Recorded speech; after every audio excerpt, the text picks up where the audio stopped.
With cold and flu season almost upon us, we're all looking for a way to avoid coming in contact with germs. But is everyone else taking the same precautions? Unfortunately, the answer is not always a resounding yes. So when we go out in public, we might be putting ourselves at risk every time we touch something.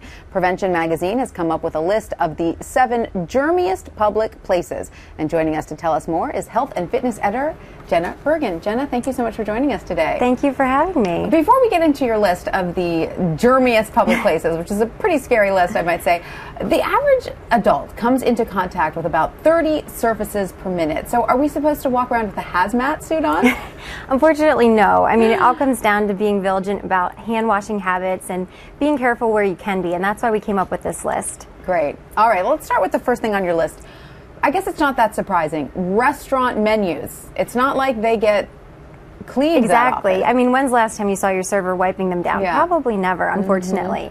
And the research shows that cold and flu viruses can live for up to 18 hours on hard surfaces. So especially if it's a popular restaurant, there could be hundreds of people passing their germs on to you. So the best thing to do is to make sure that the menu doesn't touch your plate if possible, or utensils. And after you order, get up, wash your hands before you dig into your bread basket. Excuse yourself and go to the ladies' room, powder your nose, and wash your hands. Exactly. I love that. This one was a little surprising to me. You say that we should avoid putting those little lemon wedges into our water or a Diet Coke or a tea. Well, it's really surprising, especially for a water drinker like me, but researchers found that 70% of lemons that are perched on the rim of restaurant cups actually contain disease-causing microbes. Oh. Yeah. In fact, out of the 21 restaurants that they went to, they found over 25 different types, including fecal matter like E. coli. That's Exactly. disgusting. I know. Is that simply because, they're not getting washed, they're just getting chopped up and thrown into Well, drinks? there's so many people, and the lemons are probably touched more than a few times. They're cut, and then your server's running around doing 100 different jobs and then putting the lemon in your drink.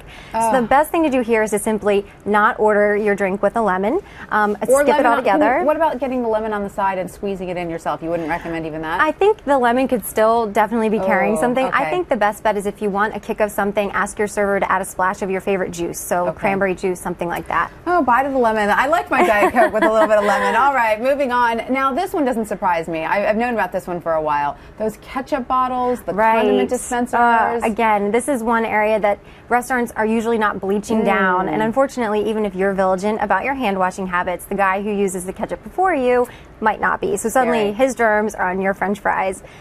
So the best thing to do here is use a disinfectant wipe to quickly wipe down the outside. It's great to carry these in your purse. It's going to end up looking like one of those germ foams. I know, exactly. You totally will. It's down. true, but at least you won't be getting sick. Right.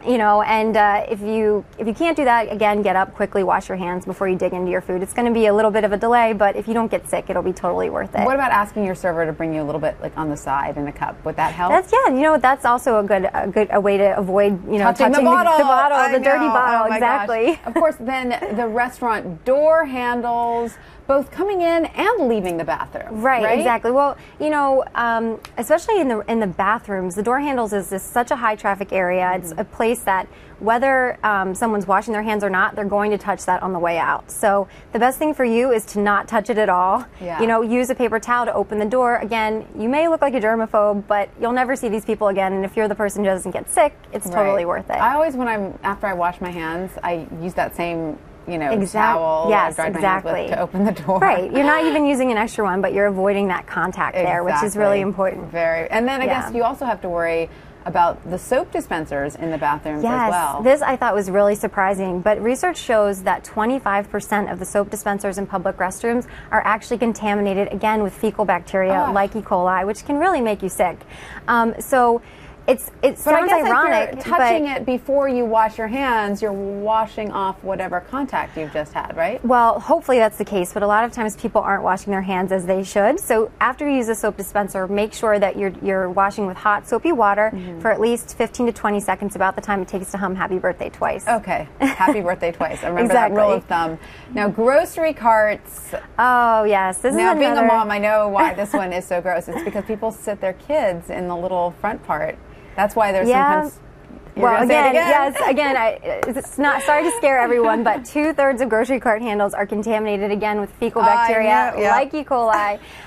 So if you want to avoid getting the stomach flu, you can definitely take advantage of the disinfectant wipes that a lot of grocery stores have started to provide, which is really great. And make sure you grab that and wipe down your cart before you grab hold. That's the real key here. Very, very smart. Yes. Now, what about airplane bathrooms? Are they worse than, we've just gone through how bad regular bathrooms are. Right. Are they worse? Well, they seem to be. We had a researcher tested them and found that the surfaces, everything from the faucets to the doorknobs to the walls, were covered with fecal matter like E. coli and other germs, which makes it not surprising that you're 100 times more likely to get sick when you're flying. Oh my God. So, you know, the best thing to do is to try and boost your immune system before you go. And a study found that people who took 450 milligrams of a green tea supplement twice daily for 3 months had 1/3 fewer sick days. Really? Yeah. So, you know, it can definitely make a difference. So the plane itself is just a germ petri dish, yes, isn't it? I mean, you definitely want to come armed with your hand sanitizer and your wipes and wash your hands, but that's one other thing just to give your immune system a boost. I'm going to run out and buy a tub of sanitizing wipes right now. I know. Jenna, thank you so much. Thank you.